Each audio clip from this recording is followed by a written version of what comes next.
السلام علیکم میرے پیارے پیارے یوٹیوب اسٹوڈینٹس. تو آج ہم پڑھیں گے کلاس 12 کا اردو چیپٹر 2 مٹی کا تیل. اس ویڈیو میں ہم اس پورے چیپٹر کو کمپلیٹ کریں گے بہت ہی اچھے طریقے سے اور آسان بھاشا میں، جو آپ کو بہت ہی آسانی سے سمجھ میں آ جائے. اس چیپٹر میں مٹی کے تیل کے بارے میں بتایا گیا ہے. ٹھیک ہے، مطلب یہ ایک مٹی کا تیل ایک مضمون ہے. ٹھیک ہے، مضمون اس میں مٹی کا تیل بتایا گیا، اس میں اس کی وشیشتا کو بتایا گیا ہے. ٹھیک ہے، تو اس میں مٹی کے تیل کے ہی بارے میں بتایا گیا ہے، اس کی خصوصیات کو بتایا گیا ہے. اس میں بتایا گیا ہے کہ اس کی جیسے کہ خوشبو، مہک سے لوگوں کو پسند نہیں آتی ہے. ٹھیک ہے، کسی کسی کو اس کا مہک اچھا لگتا ہے، کسی کسی کو مہک اچھا نہیں لگتا ہے تو بس وہ ناک ڈھک لیتے ہیں، ناک منہ چڑھا لیتے ہیں، ان کو پسند نہیں آتا ہے. اس چیپٹر کو لائن بائی لائن اچھے سے ٹاپکس کو سمجھیے، اس کو لاسٹ تک، اسٹارٹنگ سے لاسٹ تک دھیان سے دیکھیے تاکہ آپ کو یہ چیپٹر ایک دم سے یاد ہو جائے اور سمجھ میں آئے. کلاس 12 کا چیپٹر 1 میں نے پڑھایا ہے، نذیر احمد کی کہانی، کچھ میری کچھ ان کی زبانی. ٹھیک ہے، وہ ایک خاکہ تھا جس کو فرت اللہ بیگ نے لکھا تھا. خاکہ کیا ہے یا اس کے کتنے سوالات بنتے ہیں، یا فل چیپٹر میں نے ایکسپلین کر رکھا ہے. اس کے ڈسکرپشن باکس میں بھی میں لنک ڈال دوں گی. اوکے، آپ دیکھ لینا، یا پھر میں نے پلے لسٹ میں ریڈی کر رہی ہوں کہ میں ڈے بائی ڈے اس کا پورا چیپٹرز پورے بک کو کور کروں گی اور اس میں ڈال دی جاؤں گی. آپ اس کو دیکھ لیجیے گا. اس کے لیے ہمارے چینل کو سبسکرائب کریں اینڈ لائک کریں تاکہ کوئی بھی میں لیٹسٹ ویڈیو ڈالوں آپ کو فوراً معلوم چل جائے اور آپ اس ویڈیو کو دیکھ لیں، کوئی ویڈیو مس نہ ہو. کیونکہ میں اینیمیشن کے تھرو بناتی ہوں، تو جیسے باقی چینلز پہ تو بورڈ پہ پڑھائی ہوتا ہے، لکھ کر بتایا جاتا ہے، وہ تو ٹھیک ہے، لیکن کچھ پکچرز ہمارے مائنڈ میں سب سے زیادہ گھر کرتا ہے. اگر ہم فلم دیکھتے ہیں تو ہم اس کے ڈائلاگس اور اس سے زیادہ اس کے سین یاد ہو جاتے ہیں. وہ اس لیے یاد ہوتے ہیں کیونکہ اس میں فوٹو تصویریں رہتی ہیں، اس کے مدد سے ہمیں ہمارے مائنڈ میں زیادہ بیٹھ جاتا ہے اور میموری ابزارو کرتی ہے. مٹی کا تیل ایک مضمون ہے، ٹھیک ہے، جس کے لیکھک مطلب رائٹر یا مضمون نگار کہیے وہ ہے خواجہ حسن نظامی. ٹھیک ہے، اب دیکھیے ایگزام میں 2 ٹائپ سے کوشچنس آتے ہیں.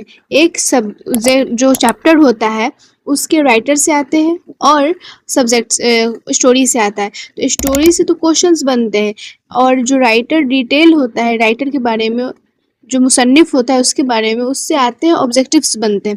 اس سے بھی کوئی کوشچنس سبجیکٹیو بنتے ہیں، لیکن سب سے زیادہ آبجیکٹیو بنتے ہیں. اور ویسے بھی ایگزام میں فوکس آبجیکٹیو پہ زیادہ کرنا چاہیے. تو خواجہ حسن نظامی کا جو پیدائش ہے دسمبر 1878 میں ہوا تھا، حضرت نظام الدین اولیاء میں، دہلی میں ہے یہ جگہ. تو ان کا جو آبائی مکان، جو اپنا گھر ہوتا ہے، خاندانی گھر، وہ دہلی میں ہی تھا. ٹھیک ہے، اور وہ حضرت نظام الدین اولیاء میں ہی پیدا ہوئے تھے اور وہ وہی بڑے بھی ہوئے. ان کے والد کا نام مطلب فادر، پتا کا نام سید عاشق علی نظامی تھا. ٹھیک ہے، اور ان کی والدہ امی کا نام سیدہ چہیتی بیگم تھا. اب دیکھیے یہ بھی آبجیکٹیو میں کئی بار پوچھا جا چکا ہے کہ ان کے والد کا کیا نام تھا، تو سید عاشق علی نظامی، اور ان کے والدہ کا کیا نام تھا، تو آپ کا آنسر ہوگا سیدہ چہیتی بیگم. یہ آپ یاد کر لیجئے کیونکہ یہ ایگزام میں آتا ہے. جب خواجہ حسن نظامی بچے ہی تھے، مطلب تھوڑے سے بڑے 2-3 سال کے تھے، تو ان کے والدین کا انتقال ہو گیا تھا، مطلب امی پاپا دونوں کا انتقال ہو گیا تھا. تو یہ ایگزام میں کوشچن پوچھا جاتا ہے کہ جب خواجہ حسن نظامی کے والدین کا انتقال ہو گیا تھا تب ان کی کفالت کس نے کی، مطلب ان کی پرورش دیکھ بھال کس نے کی. تو اس کا آنسر ہوگا کہ جب سید خواجہ حسن نظامی کے والدین کا انتقال ہو گیا تو ان کی کفالت ان کے بڑے بھائی سید حسن علی شاہ نے کی تھی. ان کے بڑے بھائی تھے، انہوں نے ان کی کفالت کی، مطلب ان کو ان پرورش کی، ان کا لکھایا پڑھایا سب ان کے بڑے بھائی نے کیا تھا. تو اب دیکھیے کہ جو ان کے والدین تھے خواجہ حسن نظامی کے، مطلب جو پیرنٹس تھے، انہوں نے ان کا نام قاسم علی رکھا تھا، اور جو ان کا خواجہ حسن نظامی کے ماموں تھے انہوں نے ان کا نام علی حسن رکھا تھا. لیکن ان دونوں میں سے تو ان کا نام کوئی ہے نہیں، تو آخر خواجہ حسن نظامی کس نے رکھا؟ تو علامہ اقبال نے ان کا نام خواجہ حسن نظامی رکھا جب وہ اپنا پڑھائی لکھائی کرتے تھے. تو وہ اسی نام سے فیمس ہو گئے، مضمون لکھا انہوں نے، نگار مضمون نگار بن گئے دھیرے دھیرے. تو جیسے جیسے وہ مشہور ہوئے تو وہ خواجہ حسن نظامی نام سے ہی مشہور ہو گئے. ٹھیک ہے. تو اب یہاں پر بھی کوشچن بنتا ہے کہ خواجہ حسن نظامی کا نام والدین نے کیا رکھا تھا، یا پھر خواجہ حسن نظامی کے ماموں نے ان کا نام کیا رکھا تھا، یہ بھی بنتا ہے. یا پھر ایک اور کوشچن بنے گا کہ خواجہ حسن نظامی کا نام کس نے رکھا تھا، یہ نام کس نے رکھا تھا. تو یہ 3 طرح سے کوشچنس بنتے ہیں جو ابھی میں نے آپ کو بتایا ہے کہ والدین نے قاسم علی رکھا، ماموں نے علی حسن. اس حساب سے تو آپ کو آنسر پتہ چل ہی گیا. تو بس آپ کو اپنے طریقے سے بنا کر تھوڑا سا بڑا لکھ دینا ہے. دیکھیے یہ سب تو کوشچنس پوچھا جا چکا ہے، باقی آپ پریویس ایئرس کے کوشچن پیپر اٹھا کر دیکھ سکتے ہیں. خواجہ حسن نظامی کا جو ابتدائی تعلیم شروع ہوا تھا وہ ان کے آبائی جگہ جہاں دہلی تھا وہیں سے سٹارٹ ہوا، لیکن جیسے قرآن شریف پڑھنا تھا، حدیث وغیرہ ان کو جاننے کا، سنت وغیرہ اور بھی کتابوں کا جو تعلیم ہوتا ہے وہ ہر جگہ مطلب کہیں جگہ سے لیے تھے، ایک جگہ سے نہیں، مطلب ہر جگہ سے تھوڑا تھوڑا لیے تھے سبھی جانکاریاں. پھر 18 سال کی عمر میں ہی ان کا شادی ہو گیا خواجہ حسن نظامی کا، اور ان کے چاچا کی جو بیٹی تھی سیدہ حبیب بانو، ان سے ہی ان کا شادی ہو گئی 18 سال کی عمر میں. تو پھر کچھ سالوں بعد ان کی پہلی بیوی کا انتقال ہو جاتا ہے، تو وہ دوسرا نکاح کرتے ہیں سیدہ محمودہ بانو سے. ٹھیک ہے، سیدہ محمودہ بانو سے ان کا دوسرا نکاح ہوتا ہے. جب انہوں نے دوسری نکاح کی تو اس کے بعد ان کے پاس بہت ساری پریشانیاں آئیں، بہت طرح کا، مطلب گھر پریوار میں بھی اور باہر میں بھی. ان کا جو کریئر تھا ان کے اس میں بہت ساری پریشانیاں آئیں، لیکن کہا جاتا ہے کہ پریشانی سے جو آگے بڑھتا ہے اسے سامنا کرتے ہوئے وہی بازیگر کہلاتا ہے. تو انہوں نے ہر مشکل کا سامنا کیا بہت ہی بہادری سے. خواجہ حسن نظامی کا ایک رسالہ ہے جو آپ یاد رکھیے گا، انہوں نے لکھا تھا نظام المشاعرہ. رسالہ مطلب پتریکہ ہوتا ہے. تو یہ جو ان کا جو رسالہ تھا وہ بہت ساری جگہ جا کے انہوں نے اسے مشہور کیا. ویسے ان کی مخالفت، میں نے کہا کہ ان کی زندگی پریشانیاں بہت تھی، تو ان کی مخالفت کرنے والے بھی بہت سارے لوگ تھے، کمپٹیشن میں بہت سارے لوگ تھے، لیکن کوئی بھی انسان ان کا کمپٹیشن میں ان کو ہرا نہیں پایا اور یہ قائم رہے. اور انہوں نے ایسے آگے بڑھتے بڑھتے 200 سے بھی زیادہ کتابیں لکھی، اور کوئی بھی مطلب اردو کتابیں تھی تو کوئی بھی زیادہ بھاری نہیں تھا، ایک دم سادہ زبان میں، سمپل لینگویج میں جو عام بچے پڑھ سکے، ویسی کتابیں انہوں نے لکھی 200 سے زیادہ. مختلف جگہوں کی تیرتھ استھانوں کی بھی یاترا کی تھی، اور ہندو سادھوؤں سے بھی فلسفہ ان کا رہا، مطلب کہ ہندو سادھوؤں سے بھی انہوں نے ملے، ان کا میٹنگ انہوں نے کیا، جانکاری حاصل کی تھی، بہت ساری چیزیں، تاکہ یہ دونوں کلچروں کو برابر کر کے چل سکے. اور ایک اور کمال کی بات یہ ہے کہ انہوں نے اپنے موت سے 50 برس پہلے ہی اپنی قبر بنوا لی تھی. مطلب حیران کرنے والی بات ہے کہ اپنی موت سے، اپنی عمر سے 50 سال پہلے انہوں نے اپنی قبر بنوا لی تھی کہ جب وہ انتقال کریں گے تو اسی قبر میں دفن ہوں گے. تو ان کی تصنیف بھی کئی ساری ہیں. تو ان کا تصنیف آپ کے سامنے ہے کہ تصنیف مطلب کریشن. تو 3 کریشن ہیں: روز نامچے، کلمی چہرے، سپارہ دل. تو یہ سب انہوں نے تصنیف کی تھی، انہوں نے اپنے سے لکھی تھی.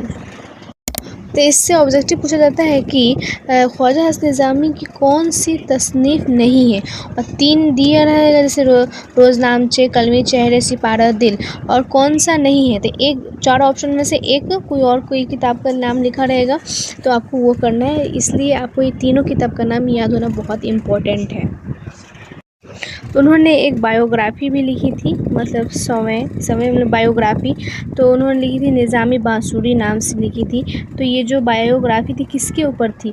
تو وہ حضرت نظام الدین اولیاء کے اوپر تھی یہ بایوگرافی، نظامی بانسری. یہ یاد رکھیے گا، یہ آبجیکٹو میں پوچھتا ہے، سب یاد کرنا رہتا ہے. اس لیے جو میں نے آپ کو بتایا ہے اسے اچھے سے نوٹ بک میں نوٹ کر لیجئے، اور یہی آپ کو یاد کرنا ہے، یہی ایگزام میں بھی آئے گا. ٹھیک ہے. تو اب ہم نے ڈیٹیل پڑھ لیا ہے اچھے. اب ہمیں پڑھنا ہے چیپٹر جو مٹی کا تیل ہے. بس میں نے اسے تو ہم لوگ پڑھ رہے ہیں مٹی کا تیل، ٹھیک ہے، جس کو خواجہ حسن نظامی نے لکھا ہے. مٹی کا تیل یہ مضمون ہے. تو اردو میں اسے مضمون کہتے ہیں، ہندی میں نبندھ اور انگلش میں ایسے کہتے ہیں. یہ آپ کو امپورٹنٹ ہے مطلب جاننا کہ آپ مضمون کیا ہے. خواجہ حسن نظامی نے سب سے پہلے اسٹارٹنگ میں یہ بتایا ہے کہ یہ دنیا اللہ نے پیدا کی ہے اور اللہ نے اس دنیا میں 4 عنصر پیدا کیے ہیں اس دنیا کو چلانے کے لیے. وہ 4 عنصر یہ ہیں: آگ، ہوا، پانی اور خاک. یہ 4 عنصر اللہ نے پیدا کیے ہیں اس دنیا کو چلانے کے لیے. تو 4 یہ تتو ہیں جو اللہ نے پیدا کیے ہیں دنیا کو چلانے کے لیے. تو آگ، ہوا، پانی، خاک ہے. خاک مطلب مٹی ہوتا ہے، ٹھیک ہے. تو اللہ نے جو ان چاروں میں سے سب سے کمتر، ذلیل اور مطلب کمتر بنایا ہے، جو سب سے چھوٹا، وہ ہے خاک مطلب مٹی کو بنایا ہے. کیونکہ مٹی ہی ہے جو آگ، ہوا، پانی کا ظلم سہتی ہے. جیسے آگ اسے جلا دیتی ہے، ہوا اسے اڑا دیتی ہے، پانی کی بہاؤ میں وہ بہہ جاتی ہے. تو کل ملا کر تینوں عنصر خاک پر ظلم کرتے ہیں. لیکن خاک کے اوپر ہی ہوتا ہے یہ سب، مٹی کے اوپر ہی یہ سب ہوتا ہے. لیکن مٹی کو اس بات کا کوئی غرور نہیں ہے، ٹھیک ہے، کہ مٹی کی وجہ سے ہی سب ہے. لیکن پھر بھی مٹی کو کوئی اہمیت نہیں دیتا ہے. اتنا ہونے کے بعد بھی مٹی اللہ کا شکریہ ادا ہی کرتی ہے کہ اللہ آپ کا بہت بہت شکریہ ہے کہ آپ نے مجھے سب سے حقیر اور خمیر بنایا ہے. کیونکہ اس دنیا میں جتنی بھی چیزیں ہیں سب کا آدھار مٹی ہی ہے، مٹی پر ہی ہے سب کچھ، اور یہاں تک کہ انسان بھی مٹی سے ہی بنائے گئے ہیں. اس لیے وہ اللہ کا شکریہ ادا کرتی ہے کہ آپ نے مجھے اتنا حقیر اور اتنا بڑا بنایا ہے کہ میرے وجود سے ہی سب ہے. دیکھیں تو یہاں سے ایک سبجیکٹ کوشچن بنتا ہے جو ہر سال ایگزام میں آتا ہے. یہاں تک کہ جب میں 12th کا ایگزام دی تھی اس ٹائم یہ کوشچن پوچھا گیا تھا جو میں نے بہت ہی اچھے طریقے سے جواب دیا تھا. اس میں مجھے فل مارکس ملا تھا، ٹھیک ہے. تو کوشچن یہ پوچھا جاتا ہے کہ مٹی کے بیچارگی پہ اور ذلت پہ ہمیں کیوں ترس آتا ہے.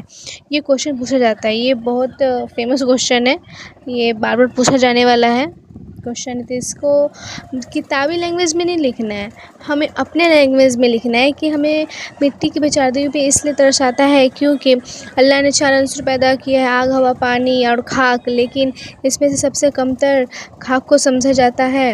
ایسے کر کے لکھنا ہے. اللہ تعالیٰ نے مٹی کے تہ میں بہت سارے نایاب خزانے چھپا رکھے ہیں، جیسے ہیرا، موتی اور پٹرول وغیرہ، کوئلہ. یہ سب ہمیں مٹی کے اندر سے ہی ملتا ہے. تو اس لیے خاک کا ایک یہ بھی اہم کردار ہے جو ہمارے لیے بہت ضروری ہے کہ اس کے اندر سے ہمیں ہیرے، موتی، جواہرات یہ سب ملتے ہیں، ٹھیک ہے.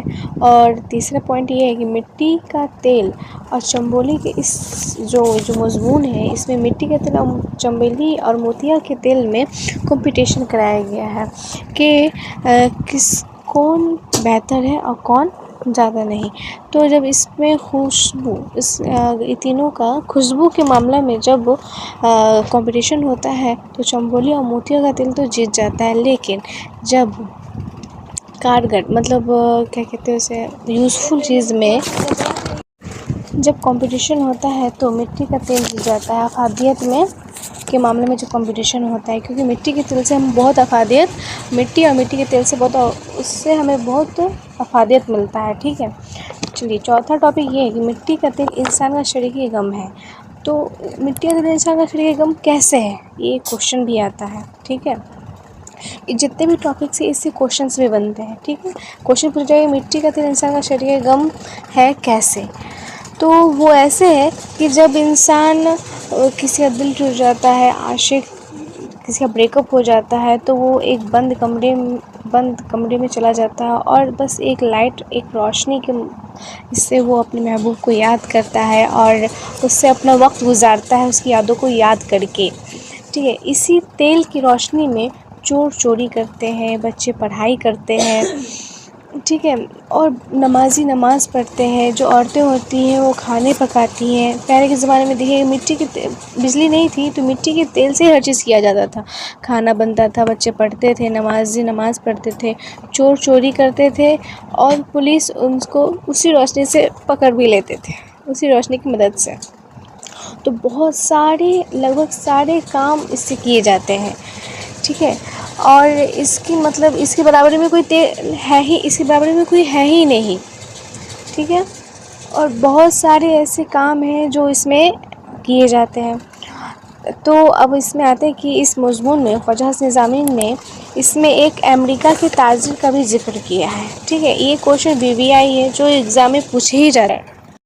امریکہ کا جو تاجر ہے راک فیلر، یہ پہلے بہت غریب تھا امریکہ میں، لیکن اس نے مٹی کے تیل کی تجارت شروع کر دی، جس کے بعد یہ دھیرے دھیرے بہت دولت مند بن گیا، اس کا کاروبار بہت ہر طرف پہنچ گیا، ہر طرف پھیل گیا، اور یہ دھیرے دھیرے بہت امریکہ کا دولت مند تاجر بن گیا، اور اس کا نام بہت مشہور ہوا۔